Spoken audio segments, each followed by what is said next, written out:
Hey, Facebook friends and YouTube. I want to make a video now about substance abuse. This can be applied to drinking, drugs, or I would say also prescriptions, certain prescriptions. So I will pray first. Dear God, I pray for this video. I pray that it would be anointed. I pray that you would give me the words to say, that they wouldn't be my words but your words. And I pray that it would really benefit anyone who watches this and that they would send it to anyone that maybe needs to hear this. In Jesus' name, amen. Okay. Ephesians 5:18 says, "Do not get drunk on wine, which leads to debauchery. Instead, be filled with the Spirit." So we should focus on being filled with the Holy Spirit, not with other things, mainly things that can alter our sense of just like being normal. So if you're taking anything that alters your normal, natural state, then you should probably stop. Like, it's okay to drink a little bit as far as alcohol, but don't drink enough that it would alter your ability to be focused and self-controlled. And then that goes for any medication too. If it makes you a different person, then you shouldn't do it, because there might be a reason why it's making you a different person. The reason being that it might be letting in evil spirits. Because in the Old Testament, the word for drugs and witchcraft was like pharmakeia, which is how we got our word pharmacy. So, they've always used drugs and witchcraft, like including marijuana, and they would use that to invoke evil spirits. So it's really important to know that, so you know that any kind of drugs are very dangerous.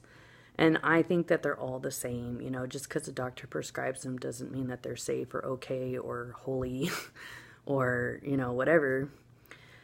The Bible doesn't group drugs into two different categories, doctor prescribed as being fine, and then drugs as, anyways, it's all the same. Anything that alters your natural state of being able to have self-control or just to be yourself, then that is a drug and you shouldn't take it. Because you are supposed to be controlled by the Holy Spirit, and you're supposed to be filled with the Holy Spirit. You shouldn't be filled with the substance, and you shouldn't be controlled by a substance. You should only let yourself be controlled by the Holy Spirit, by God. Okay, this verse is kind of funny. Funny because I can relate, because I have had a few times in my life where I was drunk. So Isaiah 5:11 says, "Woe to those who rise early in the morning to run after their drinks, who stay up late at night till they are inflamed with wine. They have harps and lyres at their banquets, tambourines and flutes and wine. But they have no regard for the deeds of the Lord, no respect for the work of his hands." And in Ecclesiastes it says it's better to go to a house of mourning than to a house of feasting and dancing. So that's why, because oftentimes where the party is at, that's where it's bad and there's a lot of evil. Not always, though. I do think, obviously, sometimes God gives us joy. The joy of the Lord is our strength, but it should be like a self-controlled joy. But I will say I did have an experience, I guess, 2 months ago, where I genuinely think I received the gift of tongues, and I was like really, I guess that was what it was, being filled with the Holy Spirit, because me and my husband were laughing. And we were laughing so much, like it would seem probably to other people like we were drunk, but we weren't, like we didn't drink anything. But we were like kind of uncontrollably laughing. So that was very interesting. So I don't know, I guess that was a for sure application of that verse, be filled with the Holy Spirit instead of getting drunk on wine, because I guess sometimes they can seem similar. And my tongue, for any interested, is very simple. it's just and